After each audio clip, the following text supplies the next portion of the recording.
እሺ ብሩኖ ፈርናንዴዝ የአመቱ ምርጥ ተጫዋች ተብሏል። እንግዲህ በማንቸስተር ዩናይትድ ቤት በእጩነት ካቀረቧቸው ተጫዋቾች መካከል አብላጫ ድምጽ አግኝቷል። ፖርቹጋላዊ ኮከብ ብሩኖ ፈርናንዴዝ ማለት ነው። በጣም በአማካይ መስመር ላይ የተጫዋች ባይኖር የማንቸስተር ዩናይትድን የውድድር ዘመን ከድጥ ወደ ማጥ መሄዱ እንደማይቀር ምንም ጥያቄ የለውም። ተጫዋቹ የቡድኑ የማጥቃት እንቅስቃሴ ዋና አድራጊ ፈጣሪ ነው። ምናልባት አንዳንዴም ስራው ላይ ሆን ይችላል። በተለይ ወደ ኋላ የሚጎተትባቸው አጋጣሚዎች ይኖራሉ በአሰልጣኝ መመሪያ መሰረት ማለት ነው። ቢሆንም ግን እንደ አማካይ መስመር ተጫዋች ሲሆን እንደ አጥቂ አማካይ መስመር ተጫዋች ነው በተደጋጋሚ ሜዳ ላይ የሚታየው። ይበልጥ በተለይ ወደ ሳጥን በመግባት ልዩነቶችን በመፍጠር በፍጹም ቅጣት ምት መቼም እምነት ተጥሎበት የሚመታው እሱ ነው። ፍጹም ቅጣት ምት ከዛ ውጪ ኳሶችን አመቻችቶ ማቀበልና እንዲሁም ደግሞ ኳስና መረብን ማገናኘት ላይ ብሩኖ ፈርናንዴዝ ብዙ አይታማም። በየጨዋታዎቹ የክንፍ አጥቂ መስመር ተጫዋቾችና የአጥቂ ባህሪን የተላበሱ ተጫዋቾች መስራት የነበረባቸውን የቤት ስራ እሱ ያለ ስራው ግን ደግሞ በደንብ ሲሰራ ይስተዋላልና በዚህ ዓመትም ያሉት ቁጥራዊ መረጃዎች ያንን ነው የሚያመለክቱት። ከዛ ጋር በተያያዘ ተጫዋቹ የማንቸስተር ዩናይትድ የዓመቱ ምርጥ ተጫዋች ተብሎ ተመርጧል ማለት ነው።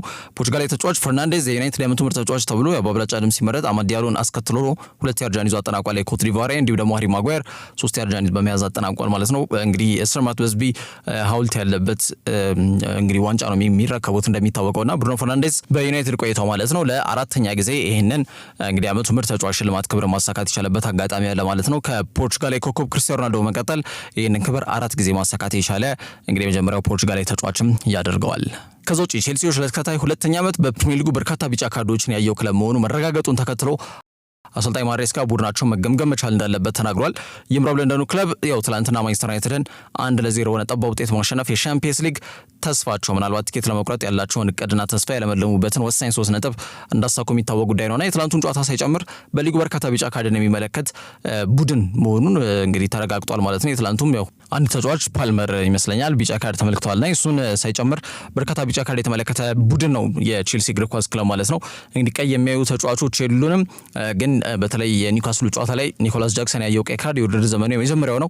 በአጠቃላይ ቼልሲ ተጫዋች ሆኖ ቀይ ካርድ ያየ ተጫዋች የለም በዚህ ዓመት ግን በአጠቃላይ ቢጫ ካርድ የምንመለከትበት መንገድ መገምገም መቻል ይኖርብናል ሲል ማሬስካ ተናግሯል። ቼልሲ አምና 105 ቢጫ ካርድ በመመልከት ቀዳሚው ክለብ ነው። ዘንድሮ ደግሞ ሊጉ ሊጠናቀቅ እንግዲህ የትላንቱን ጨምሮ 2 ጨዋታዎች ናቸው የሚቀሩት። ትላንትና አከናውኗል። ስለዚህ አንድ ጨዋታ ነው የሚቀራቸው ማለት ነው። ስለዚህ የትላንትናው የፓልመርን ቢጫ ካርድም ሳይጨምር ማለት ነው 96 ቢጫ ካርድ በመመልከት ቡድኑንም ከፊት የተቀመጠ ተጫዋች ነው። በዚህ ዓመትም አምናም በርካታ ቢጫ ካርዶችን የተመለከተው ቡድን የቼልሲ እግር ኳስ ክለብ ነውና ጣሊያን አሰልጣኝ ማሬስካ የካርዱ መብዛት ሳይሆን በምን ምክንያት ነው ቢጫ ካርድ የምንመለከተው የሚለውን ነገር ማየትና ከዛ መጠንቀቅም መቆጠብም የሚያስፈልጉ መንገዶች መዘርጋት ያስፈልጋል። ችግሩን ከምንጩ ለማድረቅ ያንን መንገድ መከተል ይኖርብናል ሲል ሀሳቡን ሰጥቷል። ከዛ ውጪ ሩበን አሞሪም ዩናይትድ ሊለቅ ይችላል የሚሉ መረጃዎች እየወጡ ይገኛሉ። እንግዲህ ከማንቸስተር ዩናይትድ አነስተኛ ድርሻ ባለቤት ከሆነው ቢሊዮነሩ ሰር ጂም ራትክሊፍ ጋር ከፍተኛ ሰጣ ገባ ውስጥና ውጥረት ውስጥ ገብቷል የሚል ጉዳዮች እየወጡ ይገኛሉ። ተደጋጋሚ በሆነ መልኩ ከሩበን አሞሪም ጋር በተያያዘ ማለት ነውና ምናልባት የዩሮፓ ሊግ ክብር ማሳካት ካልቻለ ወንበሩ ክፉኛ ሊነቃነቅ የሚችልበት እድል እንዳለና በክረምቱ ከክለቡ ጋር ሊለያይ የሚችልበትን መንገድ ሊኖር እንደሚችል የሚጠቁሙ መረጃዎች እየወጡ ነው። የውድድሩ አጋማሽ ላይ እንግዲህ አሰልጣኝ ቴን ሃግን አሰናብቶ ባሳለፍነው ጥቅምት ወር ላይ ሩበን አሞሪም መሾምን ምንም ለውጥ ላይ ያልፈየደለት ማንቸስተር ዩናይትድ የውድድር ዘመኑ በተቻለ መጠን ከዩሮፓ ሊግ ስኬት ጋር ለማጠናቀቅ ጥረት ያደርጋሉ። ታዲያ በእንዲህ እንዳለ የክለቡ አነስተኛ ድርሻ ባለቤት የሆነው ሰር ጂም ራትክሊፍ ክለቡ ላይ የሚወስናቸው ውሳኔዎች ግን በጣም አሻሚና ግራም ያጋባ ሆኖ እየታየ ይገኛል። ከሰሞኑ እንግዲህ ዩሮፓ ሊጉን ባናሳካስ የሚለውን ነገር ማሰብ አልችልም ሲሉ ገንዘብ በጣም እንደሚያስፈልጋቸው መናገራቸው ተጫዋቾች ላይ ከልክ ያለፈ ጉጉትና ጫናው ደግሞ አሉታዊ ተጽዕኖ እንዲሆን ያደርጋል ብሎ አሞሪም መልስ መመለሱ የሚታወቅ ጉዳይ ነውና በሁለቱ ግለሰቦች መካከል ያለውን ውጥረት ያባባሰ ነው ተብሎ ከሰሞኑ የተገለጸ ጉዳይ እንደሆነ ይታወቃል። የክለቡ ባለቤት እንዲሁም ደግሞ አሰልጣኞቹን አባላት ስቴዲየም ገብተው የዋንጫ ጨዋታ እንዲከታተሉ ማድረግ አልችልም ማለቱን ተከትሎ ሩበን አሞሪም ከኪሱ ወጥቶ ወደ 30 የሚጠጉ የክለቡ በተለይ የስራ ላይ የተሰማሩ ግለሰቦችን ቲኬት እንደሚሸፍን መግለጹም ሌላው መነጋገሪያው ርዕሰ ጉዳይ ነው። የውጥረቱም ይሄ ሌላው አንዱ የተጨመረበት ርዕሰ ጉዳይ ስለመሆኑ ማንሳት ይችላል። በዩናይትዳውያን በጣም መረሳት የሚፈልገው የውድድር ዘመን ነው። ያንን ሊያስታገስ የሚችል የዋንጫ ክብር በኤሮፓ ሊግ የፍጻሜ መርሃ ግብር በቀጣይ ሳምንት ሮብ ከቶተንሃም ስፐርስ ጋር ያደርጋሉ ማለት ነው። ታዲያ ሩበን አሞሪም አጭር በሆነችው የአሰልጣኝነት የማንቸስተር ዩናይትድ እንዲሁ ነው አጠቃላይ እንግዲህ እግር ኳስን ካቆመ በኋላ በአሰልጣኝነት በጣም ረጅም ጊዜ አልቆየም። ስለዚህ አጭር የሚባል የአሰልጣኝነት ጉዞ ነው ያለው። በዚህ ሂደት ላይ የአውሮፓ መድረክ የፍጻሜ ጨዋታን ሲያከናውንም ለመጀመሪያ ጊዜ አድርገዋል። ታዲያ ዋንጫውን ማሳካት ካልቻለ ምናልባትም ክለቡ ሊለቅ የሚችልበት እድል እንዳለ ነው የተለያዩ ታምብሌዶች ገው የሚገኙት። አሞሪም ዩናይትድን ሲረከብ ጫናውን ቢያውቀውም ግን ደግሞ በራሱ አጨዋወት መንገድ ጊዜ ተሰጥቶት ከተጫዋቾች ጋር ለማላመድ ያው ግልጽ ነው ትንሽ ጊዜ ይፈልጋል። ለሱ አጨዋወት ዘይቤ ደግሞ ምቹ የሆኑ ተጫዋቾችን ክለቡ እንደሚያስፈርምለትም ጠብቆ ነው የመጣው።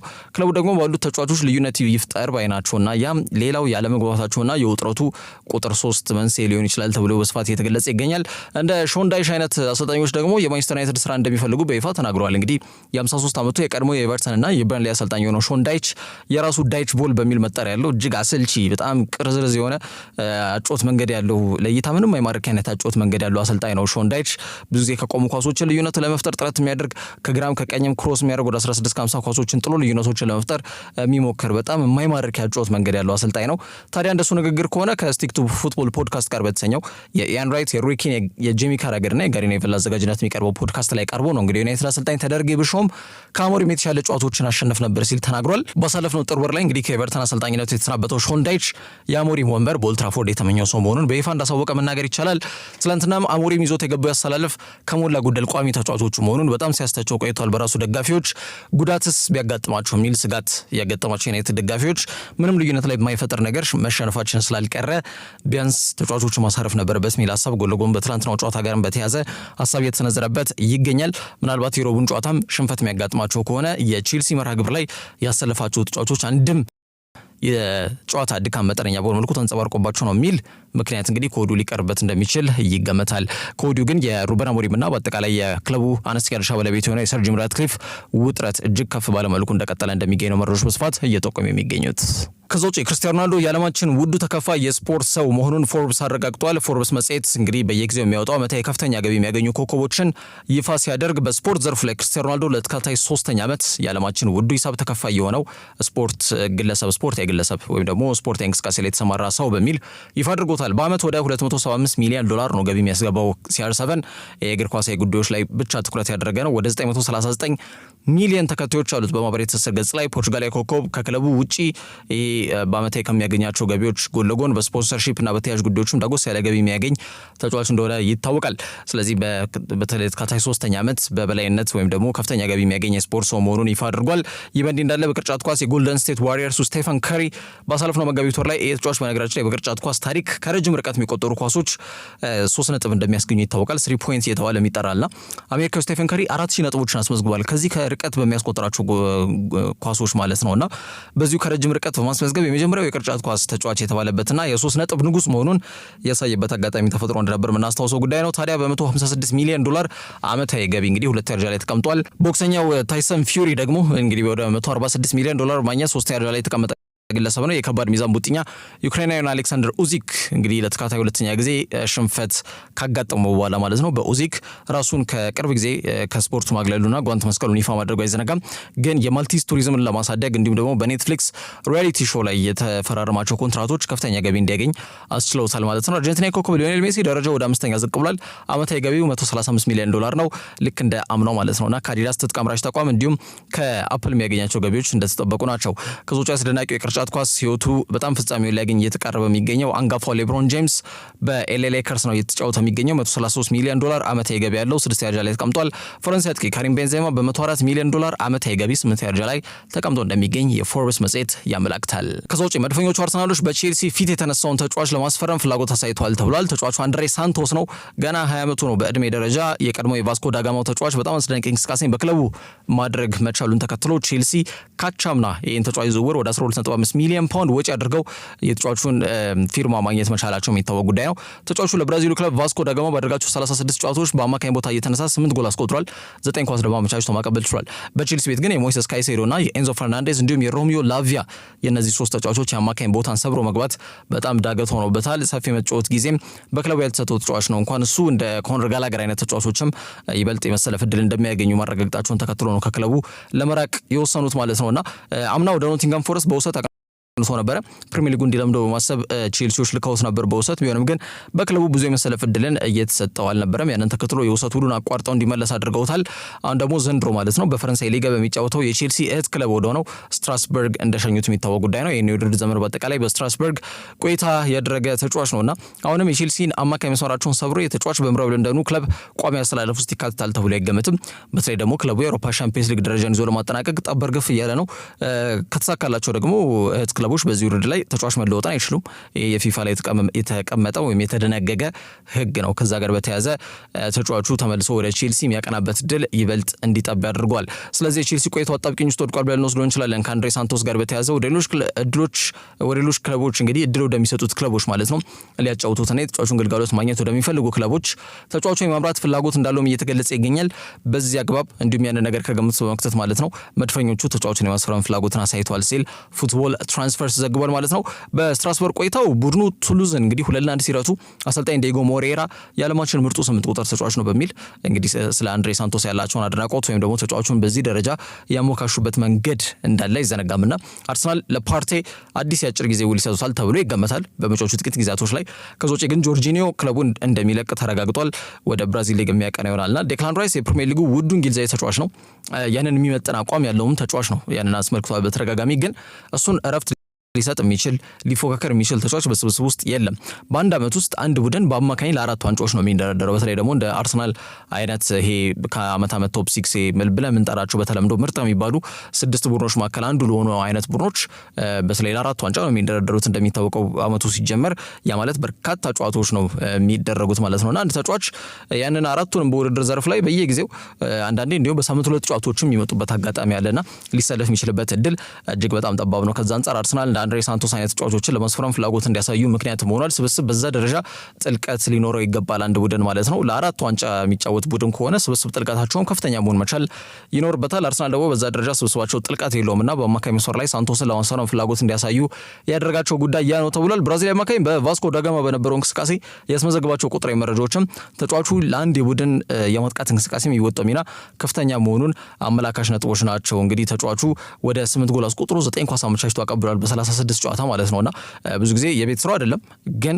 የቡድን የማጥቃት እንቅስቃሴ ምን ያክል እንደሚያግዝ እነዚህ ቁጥራዊ መረጃዎች አመላካሽ ነጥቦች ናቸው። ከዛ አንጻር ተጫዋቹን ለማግኘት አርሰናል በቀጣይ የሚሄዱበት ርቀት የሚጠበቅ ይሆናል። ከዛ ውጪ አሌክሳንደር ላካዜት ከኦሎምፒክ ሊዮን ጋር እንደሚለይ ተረጋግጧል። እንግዲህ ፈረንሳይ አስደናቂ የቀድሞ የአርሰናል አጥቂ መስመር ተጫዋች ላካዜት ካቻምና መድፈኞቹን ለቆ የልጅነትና የቀድሞ ክለቡ ሊዮንን መቀላቀሉ የሚታወቅ ጉዳይ ነው። 33 ዓመት ላይ ነው የሚገኘው ላካዜት የሊዮን አምበልም ጭምር ነው።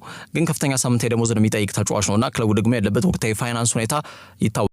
ወቃል ጥያቄ የሚነሳበት ነው። ከዛ አንጻር ከዚህ ዓመት በዘለለ በክለቡ ላይ ቆይ እንደሚችል ሲገመትም ሲገለጽም ሲዘገብም የቆየ ጉዳይ ነው። አምና በ35 ጨዋታዎች 22 ጎሎችን አስቆጥሮ ቡድኑ በጣም ከፍተኛ የወራጅ ቀጠና ስጋት የተጋረጠበት ቡድን ነበረ። ከዛ ተላቆ ለጥቂት እንግዲህ አውሮፓ ተሳትፎን ማግኘት ሳይችል የቀረበት አጋጣሚ እንደነበር እናስታውሳለን። በዛ ሂደት ላይ ትልቅ ሚና ከነበራቸው ተጫዋቾች መካከል አሌክሳንደር ላካዜት አንዱ ነው። ይሄ ተጫዋች ከረጅም ርቀት የሚመታቸው ምቶች እንዲሁም በጣም ይሄ በተለይ ወደ ኳስና መረብ በሚያገናኝበት ሂደት ላይ ኳሷን የሚመታበት መንገድ ለየት ያለ እንደሆነ ይታወቃልና ብዙ ጊዜ ላካዜት አመታት ያላቸው የአጥቂ መስመር ተጫዋቾች ውስን ናቸው በዓለም እግር ኳስ ላይ ማለት ነው። ተጫዋቹ በዚህ ደረጃ ያለው ክህሎት ልዩ እንደሆነ ይታወቃል። አርሰናል ቤትም ያስቆጠራቸው ጎሎች ለዚህ ማሳያ ናቸው። በጣም ኳሱን ልጥፍ አድርጎ የሚመታበት ምታሌ አንዳንዴ ብዙዎች በጥፍር ነው የሚመታው የሚባል አይነት ምት ይመታል ብዙ ጊዜ እና በጣም አስደናቂ የሚባል የአጥቂ መስመር ተጫዋቾች መካከል ላካዜት ስሙ ይጠቀሳል። ታዲያ ዘንድሮ ደግሞ በ41 ጨዋታዎች 17 ጎሎችን ለኦሎምፒክ ሊዮን ማስቆጠር ችሏል። በአጠቃላይ ላካዜት ለሊዮን ባደረጋቸው 390 ጨዋታዎች 199 ጎል ነው ያለው። ከፍሎሪዲናሎ በመቀጠል የክለቡ የምንጊዜም ሁለተኛው ከፍተኛ ጎል አስቆጣሪ ተጫዋች ነው። እንግዲህ የጎል ብዛቱን ማይልስቶን ለማስደረስ ወይም ደግሞ ቢያንስ 200 ጎሎችን አስቆጥሯል እንዲባል አንድ ጎል ይቀረዋል። ዛሬ ከአንገርስ ጋር በሚያደርጉት መርሃ ግብር ላይ እንግዲህ አንድ ጎል ለማስቆጠር ከፍተኛ ጥረት ያደርጋል ተብሎም ይገመታል። የኦሎምፒክ ሊዮን አሰልጣኝ ነው ፓውሎ ፎንሴካ አሌክስ ከኛ ጋር እንደማይቀጥል በይፋ አሳውቆናል ሲል ጉዳዩን ማረጋገጫ ሰጥቶበታል። በቀጣይም ላካዜት ደግሞ ወደ ሳውዲ ፕሮ ሊግ ሊያቀና የሚችልበት እድል ሰፊ ስለመሆኑም እየተገለጸ ይገኛል። ከዛ ውጪ ባየር ሙኒኮች የሊዮን ጎሬትስካን ውል እንደማያድሱት ማረጋገጫ ሰጥተውበታል። እንግዲህ የተጫዋቾቻቸውን ውል በማደስ ተጠምዶ የነበሩት የጀርመን ኃያል ክለብ የሆነው ባየር ሙኒክ የአማካይ መስመር ተጫዋቻቸውን ጎሬትስካን ውል ግን እንግዲህ እንደማያድሱት ነው ያሳወቁት። እንግዲህ 30 ዓመት ላይ ነው የሚገኘው የጀርመን አማካኝ ጎሬትስካ ውሉ በቀጣይ ዓመት ይጠናቀቃል በ2026 ማለት ነው። ተጫዋቹ ክለቡንም አምና ሊለቅ ከጫፍ ደርሶ እንደነበር እናስታውሳለን። ዘንድሮም በተለይ የውድድር ዘመኑ ሁለተኛ የውድድር ምዕራፍ ላይ በአሰልጣኝ ቪንሰንት ኮምፓኒ ድል እየተሰጠው ጥሩ እንቅስቃሴዎችን ሲያደርግ ቆይቷል። በአማካይ መስመር ላይ ስፋትም ጥራትም ያላቸው ተጫዋቾች በስብስብ ውስጥ እንዳሉ ይታወቃል። ኪሚችን ጨምሮ እንዲሁም ጉዳት ያጋጠመው አሌክሳንደር ፓቭሎቪችም ይበልጥ በተለይ ባየር ሙኒክ የአማካይ መስመር ዋና ተዋናዮች እንደሆነ ይታወቃል። ጎሬትስካ አልፎ አልፎ ራሱን ወደ ተቀያሪ ወንበር ያገኘው ተጫዋች ነው በተለይ ቪንሰንት ኮምፓኒ ከመጣ በኋላ ማለት ነው። ቢሆንም ግን ሁለተኛው የውድድር ምዕራፍ ላይ ግን ትልቅ አስተዋጽኦ እንዳበረከተ ማንሳት ይቻላል። የቡንደስሊጋ ሻምፒዮን መሆናቸውን ያረጋግጡት ሙኒኮች እንግዲህ የጀማል ሙሲያላን፣ የአልፎንሶ ዴቪስ፣ የዮሹዋ ኪሚችን ውል ማደሳቸው አይዘነጋም። የሌሮይ ሳኔንም ውል ለማደስ ከጫፍ ደርሷል። ያው የተጫዋቹ በተለይ የራሱ ሂሳብ ወይም ደግሞ ዓመታዊ ገቢ ጥያቄ ነው እንጂ ኮንትራት ቀርቦለት ተፈርሞለታል ለሌሮይ ሳኔ እንደሚታወቀው። ጎሬትስካ ግን ውሉ አይታደስም፣ ኮንትራትም አይቀርብለትም ሲል ነው እንግዲህ ክለቡ ማረጋገጫ የሰጠበት። ስለዚህ ከተጫዋቹ ገቢ ለማግኘት ከፈለጉ ያው ክለቡን በተቻለ መጠን በመጪው የክረምት የዝውውር መስኮት ላይ ለሽያጭ ማቅረብ መቻል ይጠበቅባቸዋል። ጎሬትስካ በ2018 ነበር ሻልክ 04 ለቆ ባየር ሙኒክን የተቀላቀለው በይፋ ማለት ነው። ከዛን ወዲህ ለባቫሪያኑ ባደረጋቸው 260 ጨዋታዎች 45 ጎል አስቆጥሯል። እንዲሁም ደግሞ 48 ኳስ አመቻችቶ ያቀበለበት አጋጣሚ እንዳለ ማንሳት ይቻላል። ለሀገሩ ጀርመን ደግሞ 59 ጊዜ ተሰልፈው ተጫውቷል። እንግዲህ በቅርቡ ባሳለፍነው መጋቢት ወር ላይ ጀርመን በተለይ ከጣሊያን ጋር ባደረገችው የኔሽንስ ሊግ ጨዋታ ላይ የሩብ ፍጻሜ መርሃ ግብር ላይ ተሰልፎ የተጫወተ ተጫዋች ነው ለዴ ማንሻፍቱ ስብስብ ማለት ነውና ተጫዋቹን ለማስፈረም ማንቸስተር ዩናይትድ ከሶጪ ቶትናም በፕሪሚየር ሊጉ ብቻ ፍላጎት አላቸው። ወደ ጣሊያን ካቀናን ኢንተር ሚላን እንዲሁም እንደ ቱርክ አይነት ክለቦች የጋላታሳራይ የቱርክ ኃያል ክለብን ጨምሮ ሌሎች ክለቦችም ተጫዋቹን ለማስፈረም ፍላጎት አሳይተዋል ተብሏል። ጎሬትስካ ግን እንደው ኮንትራቱ እስኪጠናቀቅ በባቫሪያኑ ክለብ ለመቆየት ፍላጎት አሉ የሚሉ መረጃዎች ናቸው እየወጡ የሚገኙት። ምናልባት ግን በቀጣይ ዓመት የመሰለፍ እድሉ በጣም ጠባብ ከሆነ ጥር የዝውውር መስኮት ላይ ቀጣይ ዓመት ማለት ነው የቀጣይ ዓመት ጥር የዝውውር መስኮት ላይ በቦስማን ሕግ መሰረት ክለቡን ቀደም ብሎ ከ6 ወር በፊት መልቀቅ የሚችልበት አጋጣሚ ሊፈጠር ይችላል ተብሎ በስፋት እየተገለጸ ይገኛል። ከዛ ውጭ የዩናይትድ አነስተኛ ድርሻ ባለቤት የሆኑት ግለሰብ እንግዲህ ፔትሮኬሚካሊስቱ ቢሊዮነር ሰር ጂም ራትክሊፍ የሀብት መጠናቸው በ6 ቢሊዮን ፓውንድ ግሽበት ማሳየቱ ወይም ደግሞ ኪሳራ ያጋጠማቸው ግለሰብ መሆናቸውን ተከትሎ በደረጃ ሰንጠረዡም ያው በጣም አሽቆልቁሏል። 7 ደረጃ ላይ መቀመጣቸው የሚጠቁሙ መረጃዎች ናቸው እየወጡ የሚገኙት። እንግዲህ ፔትሮኬሚካሊስቱ ቢሊዮነር በዚህ ሰዓት በእንግሊዝ ውስጥ የሚገኙ 7ኛው ሀብታም ሰው ናቸውና በደረጃ ሰንጠረዡ አስደንጋጭ በሆነ መልኩ ነው ያሽቆለቆሉት። የአይኖስ ኬሚካል ግሩፕ ባለቤት ናቸው ሰር ጂም ራትክሊፍ። በማንቸስተር ዩናይትድ እግር ኳስ ክለብ ያላቸው ድርሻ መጠን ወደ 27.7 በመቶ እንደሆነ ይታወቃል። ያም ባሳለፍነው ዓመት የካቲት ወር ላይ የተረጋገጠው። በሂደት ግን አሁን ባለው ወቅት ሁኔታ ሰር ጂም ራትክሊፍ በማንቸስተር ዩናይትድ የ28.9 በመቶ ድርሻ ባለቤት ናቸው። ከፍ አድርገውታል ድርሻቸውን ማለት ነው። ታዲያ ሰንደይ ታይምስ ሪች ሊስት ይዞት የወጣው መረጃ የሚያመላክተው ባለሀብቱ የሀብት መጠኑ ከ23 ቢሊዮን ፓውንድ በ12 ጊዜ ውስጥ ወደ 17 ቢሊዮን ፓውንድ መውረዱን ያመላክታል። እንግዲህ 72 ዓመቱ ባለሀብት የእግር ኳስ ውስጥ ያስተዳደር ኃላፊነትን ከተረከቡ በኋላ እጅግ አወዛጋቢ የወጪ ቁጠባ ስርዓቶችን መዘርጋታቸው እስካሁን በብዙ እያነጋገረ ይገኛል። ገቢያቸው ሳስቶ ኪሳራ እንዳያጋጥማቸው ማድረግ ግን አልቻለም። እንግዲህ ዩናይትድ በአሁኑ ሰዓት በደረጃ ሰንጠረዡ የትላንትናውን ሳይጨምር ማለት ነው 2 ፕሪሚየር ሊግ ጨዋታዎች እየቀሯቸው 16 ደረጃ ላይ ተቀምጠው ይገኛሉ። የውድድር ዘመናቸውን ለመታደግ በቀጣይ ሮብ ከሌላው የእንግሊዝ ቡድን ቶተንሃም ሆትስፐርስ ጋር በዩሮፓ ሊግ የፍጻሜ ጨዋታ ሳን ማሜስ ቢልባኦ ላይ ይገናኛሉ።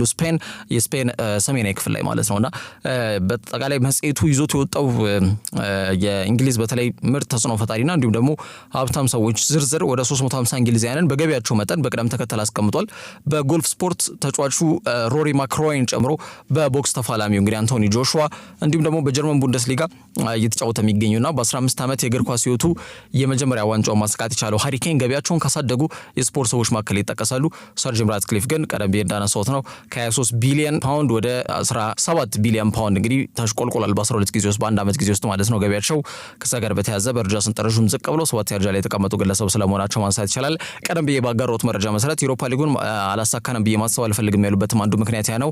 ገቢ በጣም የሚያስፈልገው ክለብ ከመሆኑ ጋር በተያያዘ ነውና የራትክሊፍ ጉዳይ ከሰሞኑ መነጋገሪያ ርዕስ ሆኗል። ከዛ ውጪ ሚኬል አርቴታና እንዲሁም ደግሞ የአርሰናል ቴክኒካል ዳይሬክተር አንድሪያ ቤርታ ጋር በዝውውር እቅዶቻችን ላይ ምንም ልዩነት የለም ሲል ሚኬል አርቴታ ራሱ ሀሳብ ሰጥቷል። እንግዲህ የ53 ዓመቱ ጣሊያናዊ ግለሰብ የቀድሞ የአትሌቲኮ ማድሪድ የቴክኒካል ዳይሬክተር ነት ሚና ላይ ሲያገለግል የቆየ ግለሰብ ነው አንድሪያ ቤርታ። ታዲያ ባሳለፍነው መጋቢት ወር ላይ ኤዱ ጋስፐርን በመተካት ሰሜን ለንደን እንደደረሰ ይታወቃል። የአርሰናል ቀጣይ የዝውውር እቅዶችን ተግባራዊ በማድረግ በተለይ ከፍላጎት በዘለለ ከፍተኛ በሆነ መልኩ ተንቀሳቅሰው ክፍተቶቻቸውን እንዲጠግኑ በማድረግ ግለሰቡ ትልቅ ሚና ይወጣል በሚል ነው እንግዲህ ወደ ኤምሬትስ እንዲመጣ የተደረገው። እንደና ኤሲ ሚላን ሌሎችም በርካታ ክለቦች ግለሰቡን ለማስፈረም ፍላጎት ነበራቸው። አርሰናል ግን በንቃት ተንቀሳቅሶ ነው ግለሰቡን የመረጠው። ታዲያ በመጪው የዝውውር መስኮት ላይ ክለቡ በአሰልጣኙ አማካኝነት ለማስፈረም ያሰባቸው ተጫዋቾች ከቴክኒካል ዳይሬክተሩ ማረጋገጫ ካገኘበት በኋላ ነው እቅዱ ተግባራዊ የሚሆነው ማለት ነውና ተጫዋች ደግሞ አንድን ክለብ የሚቀላቀለው በዛ መንገድ እንደሆነ ይታወቃል። ታዲያ የክለቡ የረጅም ጊዜ ጥያቄ የሆነውና ከ2022 እንግዲህ ጥር ወር ጋቦን አጥቂ ፒየር-ኤመሪክ ኦባሚያንግ አርሰናል ከለቀቀ በኋላ ያልተመለሰው የክለቡ የ9 ቁጥር የአጥቂ መስመር ጥያቄ በመጪው የዝውውር መስኮት ላይ መልስ መሰጠቱ ማይቀር ጉዳይ ነው።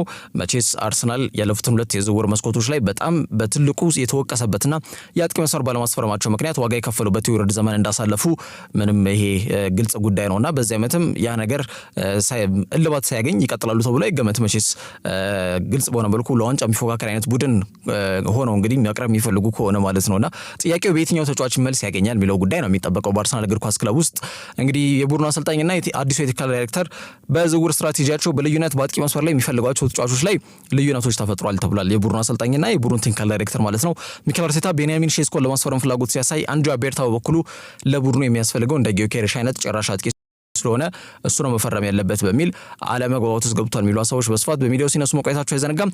ግን ሚኬል አርቴታ በተለይ ትላንትና ከኒውካስል ጋር እንግዲህ ነገ ጨዋታቸውን ያደርጋሉ በእንግሊዝ ፕሪሚየር ሊግ ማለት ነው። በጣም ተጠባቂ መርሃ ግብር ነው። ኒውካስል ጨዋታውን ካሸነፈ ከአርሰናል ሁለተኛ ደረጃን ይረከባል። አርሰናል ደግሞ ባለፉት ጥቂት ጊዜያቶች በኒውካስል በጣም የሚፈተን አይነት ቡድን ሆኖ እየታየ ይገኛል። ኤዲሃው በአጠቃላይ ማስተር ክላስ ሆኗል ለሚኬል አርቴታ። ያጮት መንገዳቸው፣ ፍልስፍናቸው እንዲሁ ደግሞ ይዘውት የሚቀርቡት ያጮት መንገድ በአጠቃላይ ተጫዋቾቻቸውም በጣም ፊዚካል አትሪቢዩታቸው ከፍ ያሉ ተጫዋቾች ናቸውና ባለፉት ጊዜያቶች ላይ በካራቦ ካፕም በፕሪሚየር ሊጉ የበላይነቱን የወሰደው ቡድን ኒውካስል ዩናይትድ ነውና ምናልባትም ደግሞ በጣም ጠንካራ ተጋጣሚ ሆኖ ብቅ ይላል ተብሎ ይገመታል። የውድድር ዘመኑን የመጨረሻ የኤሚሬትስ መርሃ ግብር ነው እንግዲህ አርሰናል ነገ የሚያደርገው። ከዛ አስቀድሞ በሰጠው ጋዜጣዊ መግለጫ ላይ በፍጹም የዝውውር እቅዶቻችን ላይ እኔና ቤርታ ላይ ምንም አይነት ልዩነት የለም፣ ለክለቡ የሚገባውን ለክለቡ በጎ ነው ብለን የምናስበውን ነገር ነው የምናደርገው የሚል ሀሳብ ሰጥቷል። የሁለቱ የአጥቂ መስመር ተጫዋቾች ልዩነት ያው በግልጽ ከዚህ በፊት ማስተነዋል። ሼስኮ ለሊንክ አፕ ላይ ይመቻል። በተለይ ፊዚካል አትሪቢዩቱም ላቅ ያለ ተጫዋች ነው። የአየር ላይ ኳሶችን ይጠቀማል። ለቅንጅት ያጮት መንገዶች ጥሩ የሚባል አይነት ተጫዋች ነው። ከዛ ውጪ በግራም በቀኙም በሚገባ ከሳጥን ውጪ መምታት ይችላል፣ ጎሎችን ያስቆጥራል። ጊዮኬሬሽ ጋር ግን ልዩነታቸው ምንድነው? ጊዮኬሬሽ የሳጥን አጥቂ ነው። በጣም ልዩነት ፈጣሪ እንቅስቃሴዎችን የሚያደርግ የሚያገኛቸውን ድሎች በሚገባ የሚጠቀም ስራው ማግባትና ማግባት የሆነ በጣም ጨራሽ አጥቂ መስመር ተጫዋች ነውና ያው መጠነኛ ልዩነት አላቸው። የጎል መጠኑ ጊዮኬሬሽ ይበዛል። ለሊንክ አፕ ላይ እንዲሁም ደግሞ ለኤሪያል ዱዌሎችን ለማሸነፍ እንዲሁም ደግሞ ራሷ አሰልጣኙ ለሚፈልገው ያጮት ፍልስፍናና መንገድ ምቹ ነው ተብሎ የሚታሰበው ግን ሼስኮ ነውና ከዛ አንጻር እነዚህ ልዩነቶች አሉ። በአጠቃላይ አርሰናል የትኛውን ተጫዋች አስፈርሞ በክረምት የዝውውር መስኮት ላይ የ9 ቁጥር ክፍተታቸውን ለመጠገን ጥረት ያደርጋሉ የሚለው ጉዳይ በቀጣይ ይጠበቃል። ከዛ ውጪ ሃሪ ኬን የቀድሞ ክለቡን ስፐርስን በተቃራኒ የሚያገኝበትን ቀን አውቋል። እንግዲህ ቶተንሃም የምንጊዜም ከፍተኛ ጎል አስቆጣሪ ተጫዋች ሆኖ አጠናቋል። ሃሪ ኬን ከአለን ሺረር በመቀጠልም የፕሪሚየር ሊጉ የምንጊዜም ሁለተኛ ከፍተኛ ጎል አስቆጣሪ የሆነ ተጫዋች ነው። ካቻምና እንግዲህ ቶተንሃምን ለቆ ወደ ሙኒክ ማቅናቱ የሚታወቅ ጉዳይ ነው።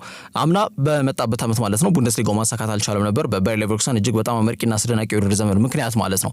በዚህ ዓመት ግን ዋንጫውን ከፍ አድርጎ ስሟል። ለ15 ዓመት የቆየው እጅግ በጣም አስደናቂ የእግር ኳስ ህይወቱን እንግዲህ በዋንጫ ያጀበበት አጋጣሚ እንደነበር የምናስታውሰው ጉዳይ ነውና ቡድኑ ይህንን ነገር እንዲያሳካ እሱ ማስተዋጽኦ ላቅ ያለ ነው። በባየር ሙኒክ በነበረው የ2 ዓመት ቆይታ 81 ጎሎችን ያስቆጠረው ተጫዋቹ ምን ያክል ምህረት የለሽና ለማችን ላይ ከታዩ እጅግ በጣም በሳልና አስደናቂ አጥቂ መስመር ተጫዋቾች ተርታ ስሙ መሰለፍ መቻል እንዳለበት አስገዳጅ የሆነ ቁጥራዊ መረጃ ይመስለኛል። ወደ አዲስ ሊግ ማቅነቶ ሊጉ ላይ በጣም ልዩነት ፈጣሪ እንቅስቃሴዎችን እያደረገ ስለሚገኝ ማለት ነውና ታዲያ የቀጣዩ የ2025-2026 የውድድር ዘመን ከመጀመሩ በፊት የጀርመኑ ኃያል ክለብ ባየር ሙኒክ በሜዳቸው አሊያንስ ስቴዲየም የቴሌኮም ካፕ የተባለ የውድድር ምዕራፍ ላይ እንግዲህ ዝም ብሎ የዋንጫ ጨዋታ ነው። ምናልባት ስፖንሰራቸው ጋር በተያያዘ የተገናኘ ነው። ልክ አርሰናል ኤሚሬትስ ካፕ እንደሚባለው ማለት ነው።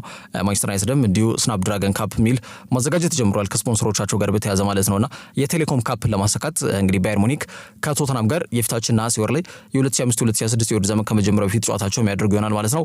ሃሪ ኬን ደግሞ የቀድሞ ክለቡን በወዳጅነት ጨዋታ በዚህ መርሃ ግብር ላይ እንዲያገኛል ተብሎም ይገኛል።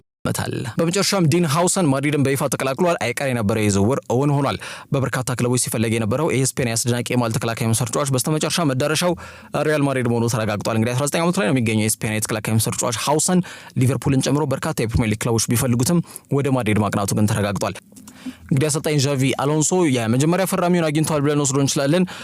በገንዘብ ተከፍሎበት ማለት ነው። የመጀመሪያ ዝውውራቸው ይሆናል ማለት ነው። እንደሚታወቀው አስቀድመው ትሬንት አሌክሳንደር አርኖልድን ማስፈረማቸው የሚታወቅ ጉዳይ ነው በነጻ ማለት ነውና በተለይ የዣቪ የመጀመሪያ ስራው ማድሪድ ቤት ያለውን የተከላካይ መስመር ቀውስ መጠገንና ማስተካከል መሆኑን ተረድቷልና በዛ ሂደት ሃውሰን ምርጫው አድርጎት ነበር። በርንማውዞች የውል ማፍረሻውን ተቀብሏል። እንግዲህ 60 ሚሊዮን ዩሮ ከሪያል ማድሪድ ወደ ካዝናቸው የሚያስገቡ ይሆናል ማለት ነው። ተጫዋቹም ያው በማድሪድ ተፈልጎ መቼስ ክለቡ መቀላቀል አልፈልግም አይልምና ወደ ማድሪድ ማቅናት ፍላጎት ማሳይቷል ተጫዋቹ። ከዛ ጋር በተያያዘ በሳንቲያጎ ቤርናቦ የማቅናቱ ጉዳይ ማይቀር ጉዳይ ነው ማለት ነው። ሃውሰን ገና 19 ዓመቱ ነው። ቀደም ብዬ እንዳነሳሁት በከባዱ ሊግ በእንግሊዝ ፕሪሚየር ሊግ ማለት ነው አቅማቸውን ካሳዩ ተጫዋቾች ተርታ ስሙ ይሰለፋል። የዓመቱ ምርጥ ወጣት ተጫዋቾች ስም ዝርዝር ውስጥም ስሙን አካቷል። ዘንድሮ በሊጉ 3 ጎሎችን ያስቆጠረ ተጫዋች ነው። የዣቪ አሎንሶ የመጀመሪያው ፈራሚ መሆኑ ከተረጋገጠ በኋላ ሎስ ብላንኮሶቹ ቀደም ብዬ እንዳነሳሁት ትሬንትን አስፈርመዋል። ገና ግንቦት ወር ላይ ነው፣ ግን በጣም ትልቅ አብዮት ሪያል ማድሪድ ቤት እንዳለ አመላካሽ ነጥብ ነው። ይሄ ውድድር ዘመን ያለ ዋንጫ ማሳለፋቸው ፍሎሬንቲኖ ፔሬዝን እንቅልፍ የነሳ ጉዳይ ስለመሆኑ አመላካሽ ነጥብ ነው። ከወዲሁ 3 ነገሮችን ጠግኗል አሰልጣኝ። ከዛ ውጪ የቀይ መስመር ተመላላሽ ተከላካይ ስፍራ ተጫዋችና እንዲሁም ደግሞ አንድ ቁልፍ እግር በግራ እግሩ ዶሚናንት ፉቱ ግራኝ ነው፣ ግን ደግሞ የማል ተከላካይ ስፍራ ተጫዋች አስፈርሟልና 3 ግለሰቦችን አስፈርሟል ማለት ነው። ምን ያክል ክፍተታቸውን ለመጠገን ገና በግንቦት ወር ላይ ምን ያክል መጠነ ሰፊ እንቅስቃሴዎችን ስራ እንዲሁም ደግሞ ስራዎችን እየሰሩ እንደሚገኙ አመላካሽ ነጥብ ነው። በቀጣይ በሚኖሩት 1 ወር 2 ወር የዝውውር መስኮት ጊዜያቶች ላይ ምን አይነት እንቅስቃሴዎችን ያደርጋሉ የሚለው ጉዳይ ደግሞ ይበልጥ እንዲጠበቅ ያደርገዋል። በአጠቃላይ ሪያል ማድሪድ የፊታችን ሰኔ ወር ለሚጀምረውና ታይቶ የማይታወቅ ዳጎስ ያለ ሽልማትን ላቀረበው የክለቦች የዓለም ዋንጫ ቡድናቸውን ከፍተኛ በሆነ መልኩ እያዘጋጁ እንደሚገኙ አመላካሽ ነጥብ ነው። ለዛሬ ስለ ስፖርታዊ መረጃዎች እነዚህ ይመስላሉ። በያላችሁበት ጥሩ ጊዜ ነው።